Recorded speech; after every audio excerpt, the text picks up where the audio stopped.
하나님의 약속을 믿으라, 하나님의 약속을 믿으라, 이런 제목으로 하나님 말씀을 증거하도록 하겠습니다. 우리가 이제 예수를 믿고 또 하나님을 예수님 안에서 보고 믿으면서 신앙생활을 이제 하게 되잖아요. 근데 믿음이라는 게 선물이죠. 하나님이 우리에게 주신 선물. 그래서 어느 순간 말씀을 들으면서 예수 믿는 믿음을 우리가 갖게 됩니다. 근데 이제 이거는 우리 쪽에서 보는, 내가 믿음을 경험하는 거거든요. 근데 조금 크게 우리가 신앙생활 하면서 좀 우리 시각을 좀 바꿀 필요가 있어요. 그러니까 내가 어떻게 믿음을 갖게 되고 내가 이런 일을 한다, 이 나 중심적으로 모든 것들을 이제 보게 돼요, 사람은. 근데 성경을 보면서 도대체 하나님은 나를 향해서 어떤 뜻이 있나, 그러니까 하나님의 시각으로 나를 좀 보게 되면 이게 좀 달라 보여요. 그러니까 하나님은요, 이게 나를 부르실 때에 나만 부르시지 않아요.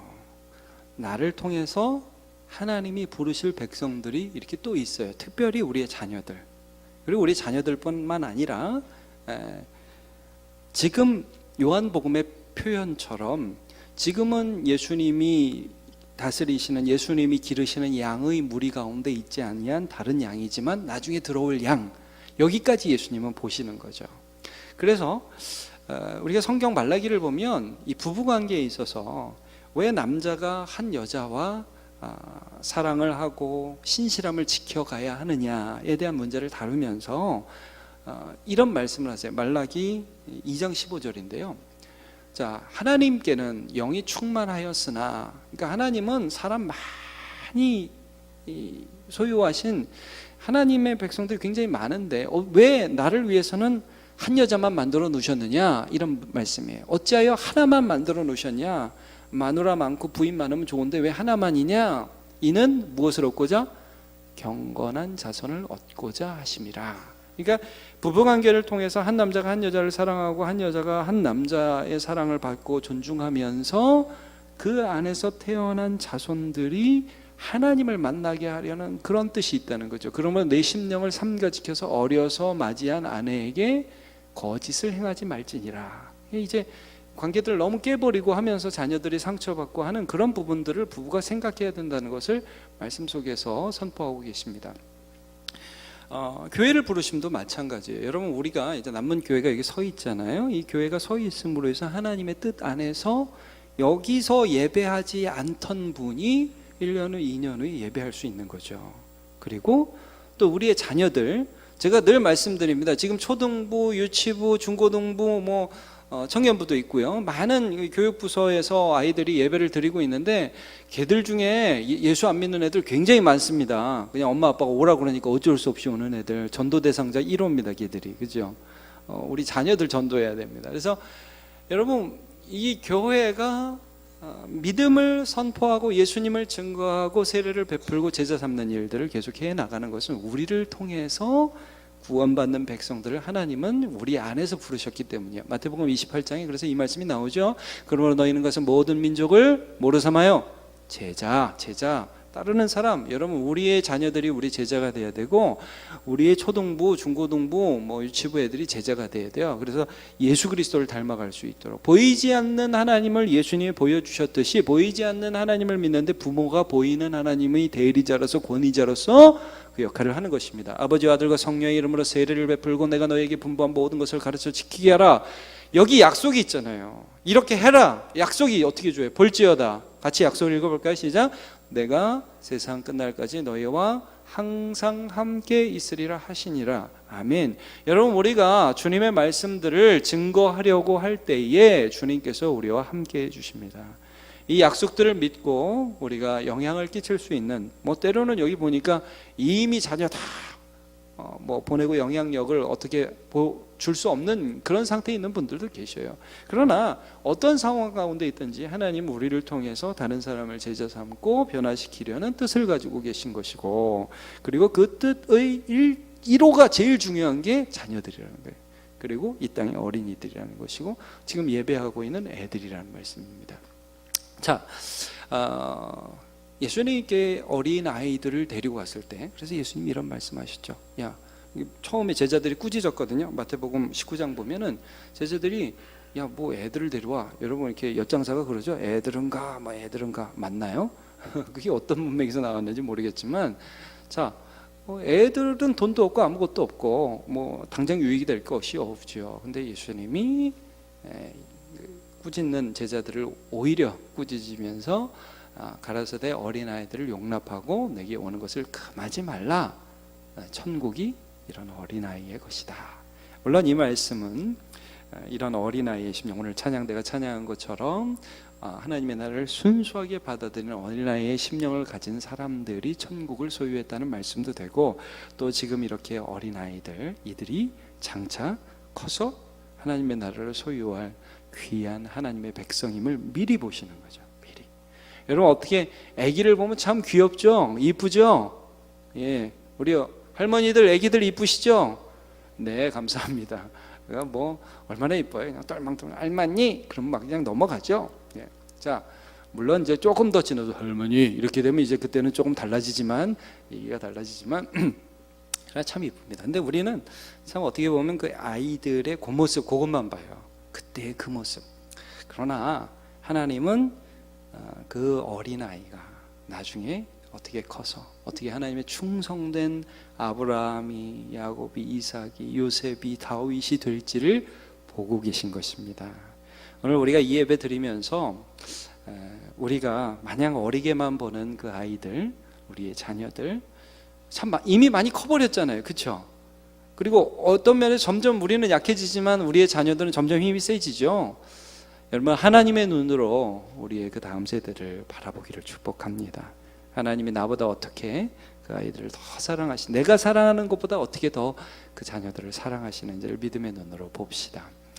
아브라함에 대한 말씀을 오늘 우리가 읽었는데, 이제 아브라함에게 그 믿음 주신 것입니다. 아직 태어나지도 않은 이삭에 대한 그 믿음을 주시는 장면을 우리가 살펴보았습니다. 15장에서. 근데 이 15장이 왜 나오게 됐는지를 좀 잠깐 설명드리면 이런 거예요. 여러분 아담과 하와, 인류의 조상이죠. 하나님께서 그들에게 선악을 알게 하는 나무를 열매를 따먹지 말라는 명령을 주시고, 그러나 그들이 따먹은 후에 그 다음부터 나타난 현상에서 제일 큰 특징, 물론 아담과 하와가 죄를 지은 것이었지만, 그러나 그 자녀대에 하나님에 대한 신뢰와 믿음이 끊어지며 죄악들이 나타나기 시작했다는 것이 특징입니다. 여러분 창세기를 잘 보십시오. 족보를 보시고 창세기가 어떠한 흐름으로 흘러가는지를 보십시오. 사람의 죄악이 계속해서 대가 이어질수록 커집니다. 그래서 6장에서는 어떻게 되죠? 노아 홍수가 일어날 때쯤 되면 하나님의 아들들이라 명명하는 사람들이 사람의 딸들의 아름다움을 보고 넘어가 가지고 이 배 벌리고 하나님이 원하지 않는 결혼들을 막 해대기 시작했단 말이에요.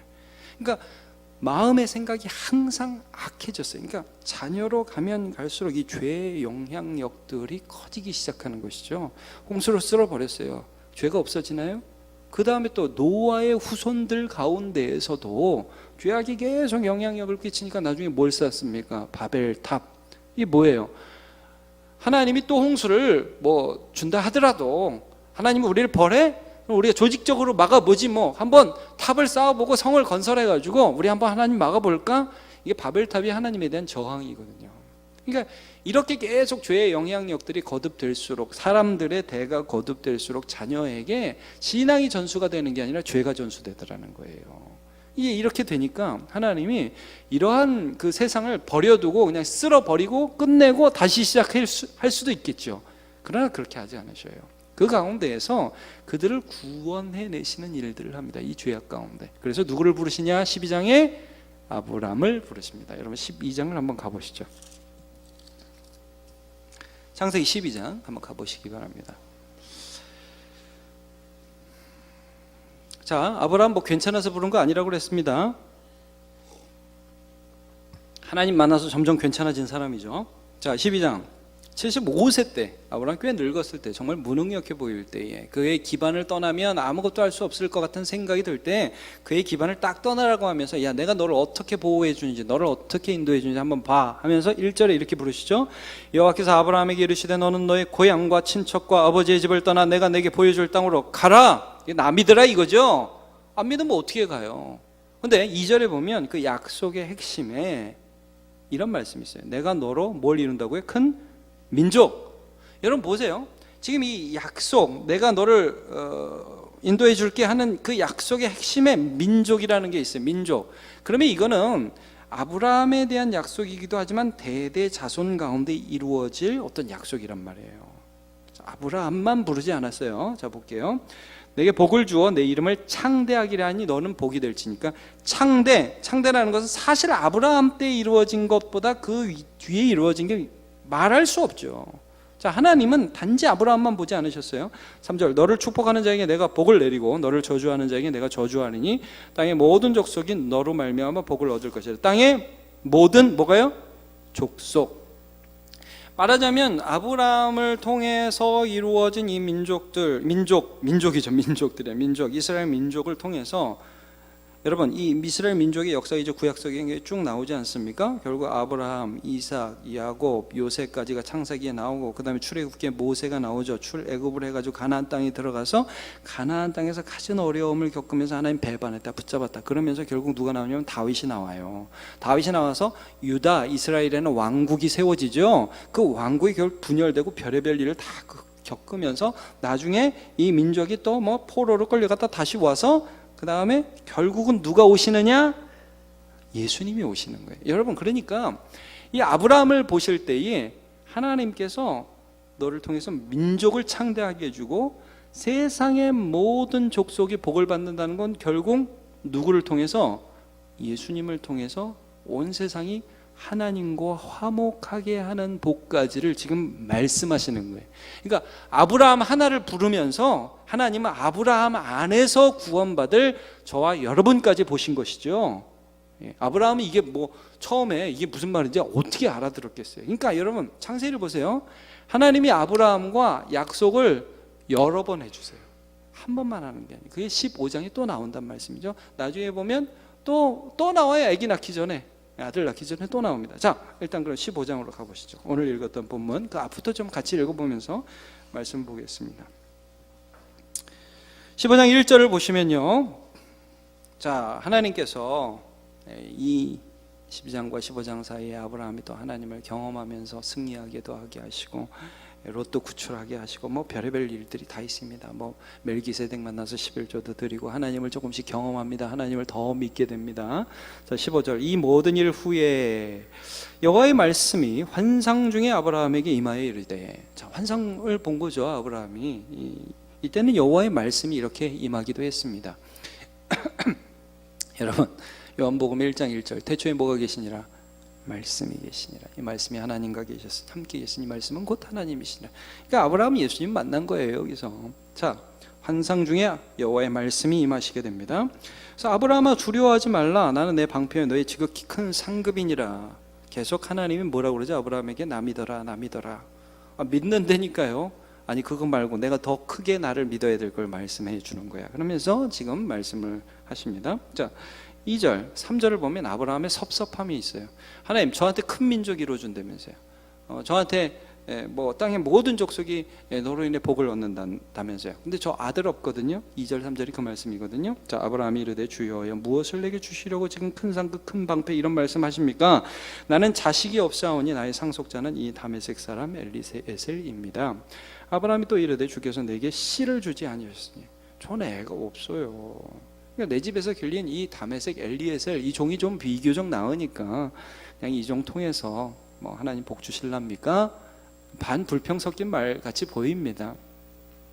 자, 그랬더니 4절 여호와의 말씀이 그에게 임하여 이르시되, 말씀이 또 임합니다. 그 사람이 내 상속자가 아니라 내 몸에서 날 자가 내 상속자가 되리라. 여러분 우리가 좀 말씀 보면서 이상한 게 있죠. 아브라함이 몇 살 때 아기 낳습니까? 100살에 낳습니다. 100살. 아마 이때는 성경학자들 80대 중반 어간일 거라고 이제 추측하거든요. 아브라함 75세 때 하나님의 부르심을 받았고, 여러분 부름 받아서 바로 아기 낳으면 좋잖아요. 안 그래도 나이 많은데. 근데 100살까지 끌어요. 아기 낳기 전에 약속을 주세요. 저는 그런 면에서는 우리 청년들이 말씀을 아기 낳기 전에, 결혼하기 전에 많이 듣고 그리고 아기 낳는 것은 참 바람직하다, 그런 생각이 좀 많이 들어요. 그러나 물론 여러분 예수 뭐 결혼하고 뭐 언제 예수 믿더라도 하여튼 가능한 한 빨리 예수 믿는 게 좋은 것입니다. 자, 하나님이 정확하게 이렇게 말씀해. 너 앞으로 아기 낳을 거고 그 너의 몸을 통해서 난 아이가 상속자가 될 거야 하면서 자녀에 대한 약속을 자녀가 없을 때 주세요. 자, 5절에 그러면서 아브라함에게 뜬금없이 밖으로 끌고 나가, 환상 중에 밖으로 끌고 나가요. 그리고 이제 밖에 하늘을 쫙 보여주는 거예요. 여러분 5절 보세요. 우러러 뭇별을 셀 수 있나 보라. 그때는 미세먼지가 없었겠죠. 그러니까 아마 하늘에서 별이 쏟아질 겁니다. 엄청나게 많은 별들을 쫙 보여주면서 야 한번 봐라. 보니까 아름다워요 하나님. 뭐 아브라함이 그랬을지 모르겠습니다. 그러면서 하나님이 네 자손이 결국 이렇게 많을 거다. 하나도 없는데, 뭐 하나라도 있고 둘이라도 있으면 좀 더 믿어질 텐데 하나도 없는데 야, 이렇게 많을 거야. 너를 통해서 태어날 거야. 근데 아브라함이요, 그 다음 반응을 보세요. 6절의 신구약을 통해서 너무너무 중요한 구절이에요. 6절이. 자, 같이 읽어볼까요? 시작. 아브라함이 여호와를 믿으니 여호와께서 이를 그의 의로. 여러분, 아브라함이 아무것도 없는데 하나님이 주신다고 그러니까 믿었어요. 그죠? 이게 아브라함의 의로움으로 여김, 칭의의 근거가 되죠. 이게 로마서에도 이 부분을 그래서 다시 말씀하시고, 내가 한 게 아무것도 없고 할 수 있는 것도 아무것도 없는데 하나님의 말씀을 믿었어요. 그냥 하나님이 믿어졌어요. 이 믿음도 하나님이 주신 거죠. 여러분 오늘 볼 내용들은 근데 이 믿음의 내용이 무엇인가에 관한 것입니다. 이 믿음의 내용이 무엇이냐 하면, 물론 본질적으로는 하나님이 얼마나 좋은 분인가를 믿는 것이고요. 그 구체적인 아브라함의 믿음의 내용은 사실은 자손에 대한 믿음이었습니다. 아직 보지도 못한 자손에 대한 믿음이었습니다. 그것은 예수 그리스도에 대한 믿음으로 사실 이어지죠. 이삭 예수 그리스도를 통한 하나님의 복 주심에 대한 믿음으로 이어지죠. 자, 하나님이 말씀하셔요. 7절 그에게 이르시되 나는 이 땅을 너에게 준다. 7절 보시죠 여러분. 나는 이 땅을 너에게 준다. 자, 여러분 창세기를 잘 보시면 이 땅을 아브라함이 얻지 못합니다. 그냥 부분적으로 얻었을 뿐입니다. 이 땅을 얻는 것은 그의 자손 때 이루어지는 일입니다. 그래서 너에게 준다는 이 말씀은 사실은 아브라함 안에 있는 자손에게 준다는 말씀입니다. 소유를 삼게 하려고 너를 갈대우르에서 이끌어낸 여호와라. 그가 이르되 주 여호와여 내가 이 땅을 소유로 받을 것을 무엇으로 알리까? 아브라함이 하나님 약속한 증거를 구하죠. 자, 이때부터 언약식이 희한한 방식으로 거행이 됩니다. 자, 9절을 보시죠.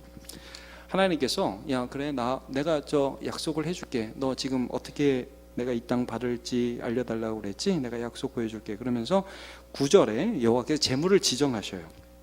3년 된 암소, 3년 된 암염소, 3년 된 순양, 산비둘기, 쥐비둘기, 희기를 가져올지니라.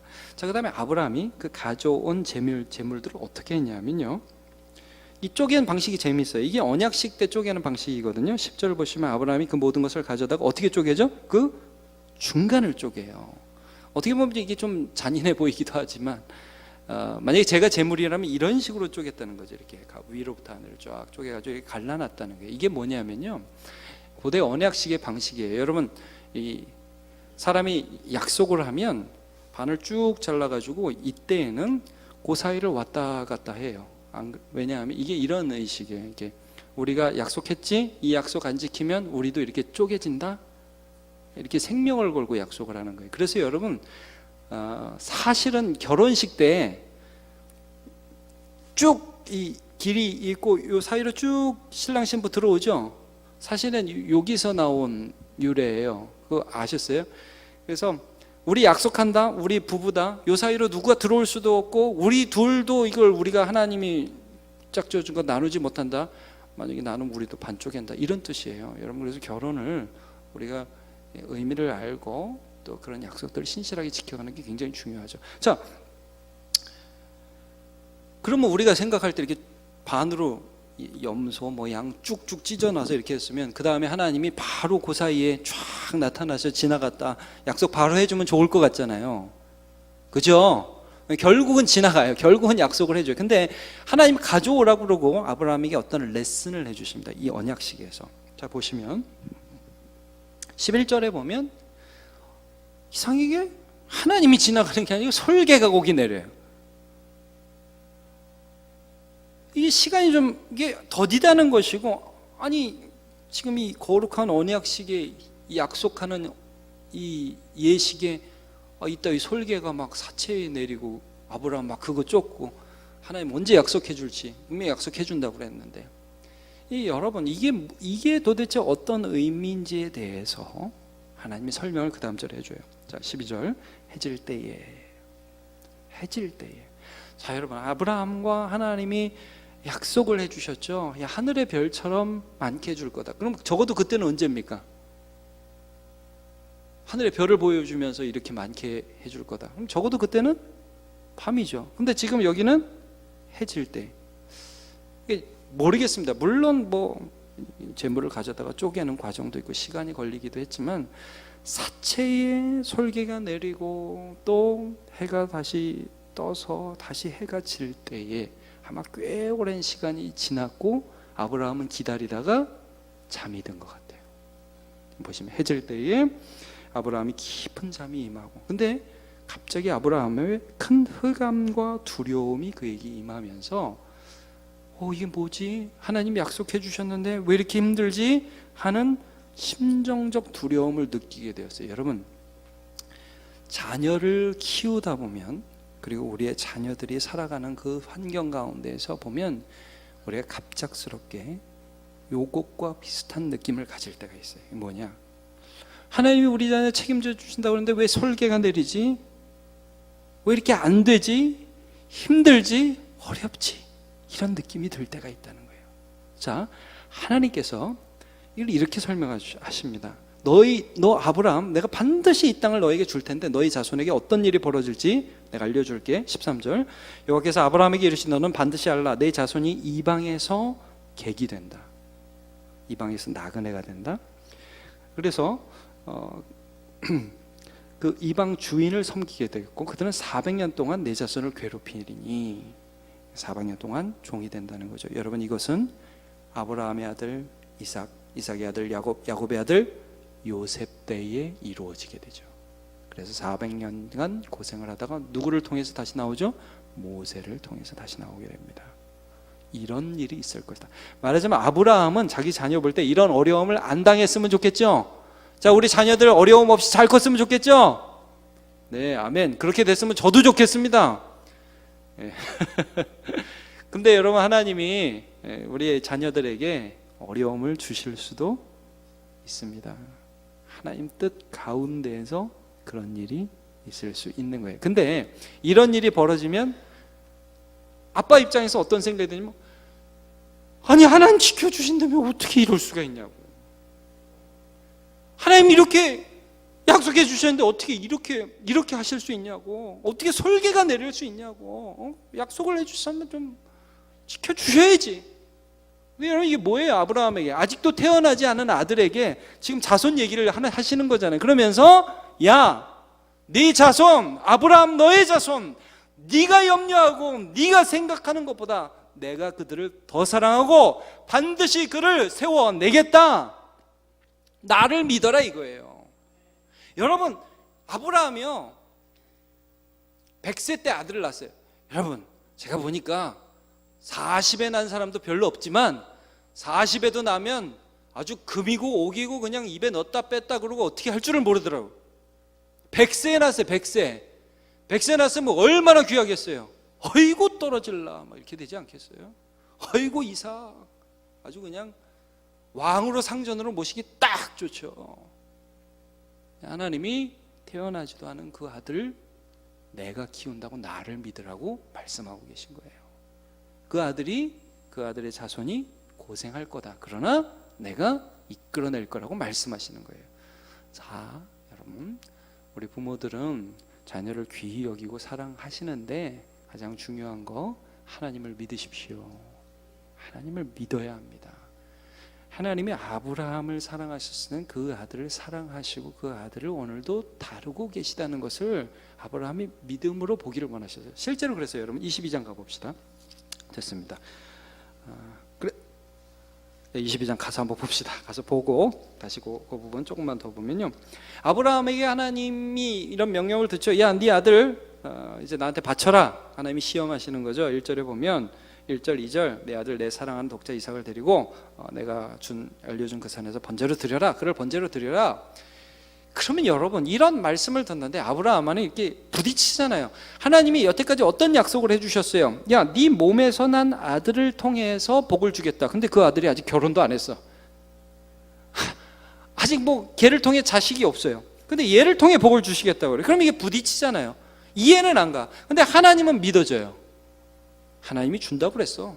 죽어도 살리겠지. 히브리서가 그 해석을 하는 거 아니에요? 죽어도 살리겠지. 예, 그래서 그 아들 데리고 갑니다. 데려가는 그 과정 속에서 아들이 묻잖아요. 그래서 7절에 보니까 이삭이 묻죠. 아버지, 아들아, 물어봐라. 이삭이 물어봐요. 불과 나무는 있는데 번제할 어린 양은 어디 있습니까?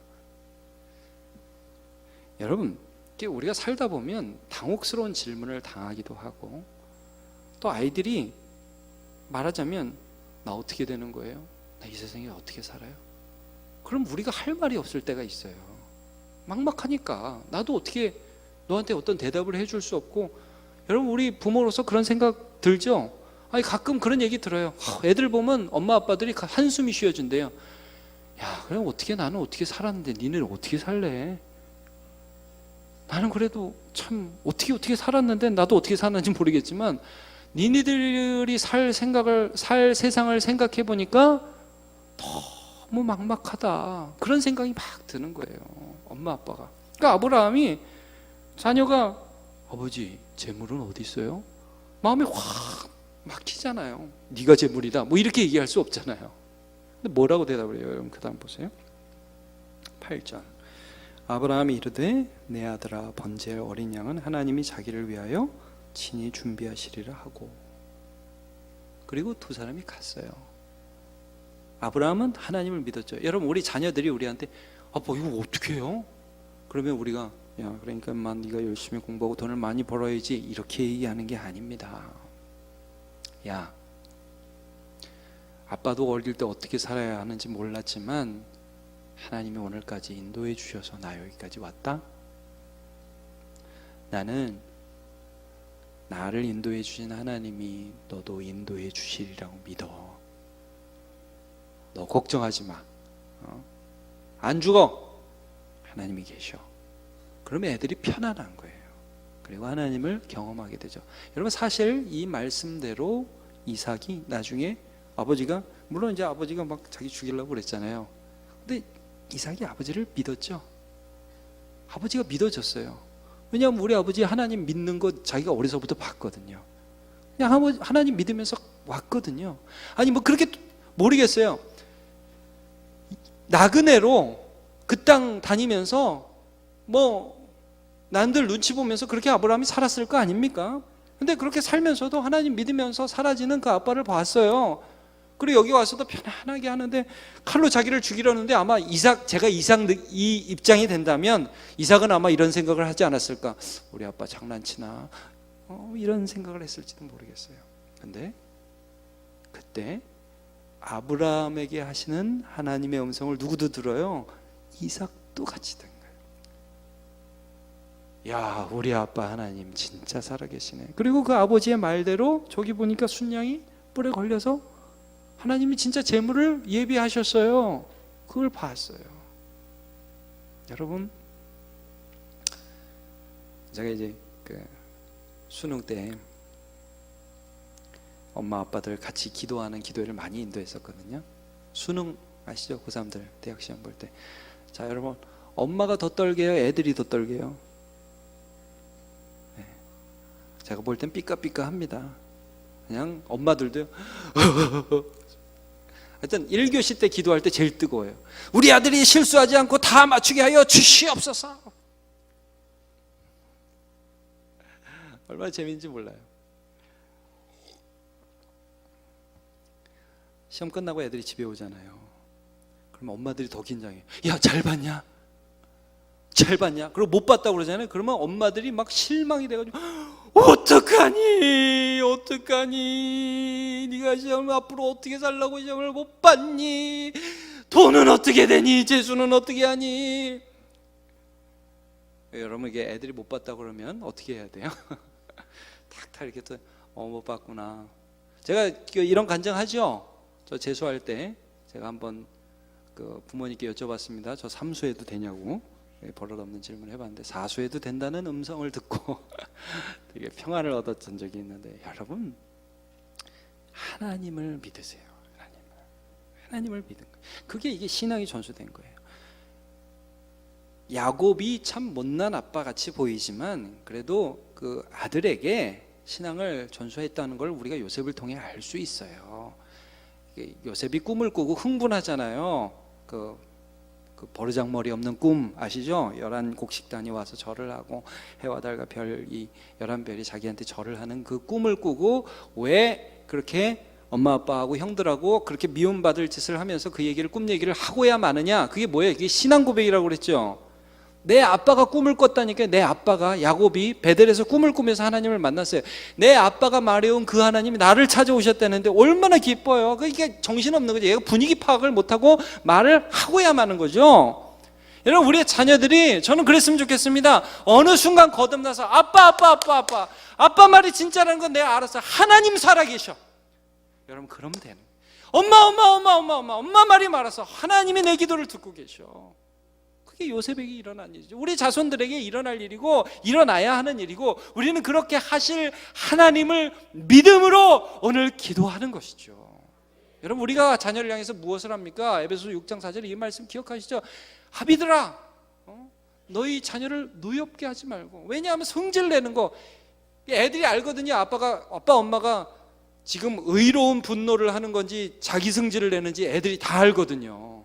그죠? 그러니까 우리 엄마 아빠는 원칙이 없어 이런 게 아니라, 정말 하나님의 의로움에 따라서, 하나님의 말씀에 따라서 징계도 하고 격려도 하고. 근데 이제 여러분 제가 늘 말씀드립니다.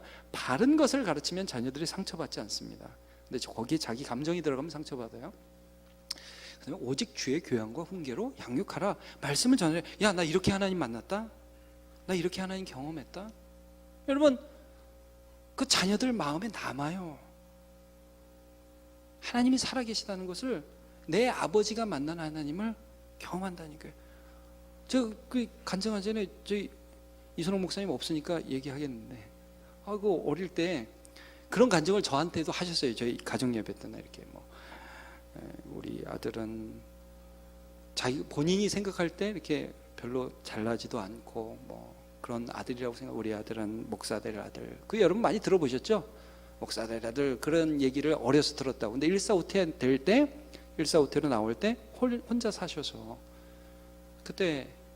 그때부터 마음 가운데 하나님이 나를 목사로 부르셨구나. 그 할아버지의 믿음, 아들의 믿음, 하나님이 그렇게도 부르시는구나. 저는 그렇게 생각했지 또 저까지 부를 줄 몰랐죠. 근데 그렇게 생각이 난다니까요. 생각이 나요. 아버지의 하나님, 어머니의 하나님, 나의 하나님. 그래서 여러분 아브라함의 하나님, 이삭의 하나님, 야곱의 하나님, 나의 하나님. 여러분 하나님을 믿으세요. 저는 교회도 마찬가지라고 분명히 믿습니다. 교회를 볼 때 여러분, 하나님은 우리 교회를 세우셔서 이 지역과 다음에 특별히 어린이들 가운데 복음을 선포하기를 원하십니다. 그래서 그 남은 교회에서 그 믿는 그 하나님, 그 우리의 자녀들의 하나님이 되면, 그러면 여러분 우리는 우리의 자녀를 지킬 수 없지만 하나님은 우리의 자녀들을 지키고 사용해 내시는 것을 우리가 반드시 보게 될 줄로 믿습니다.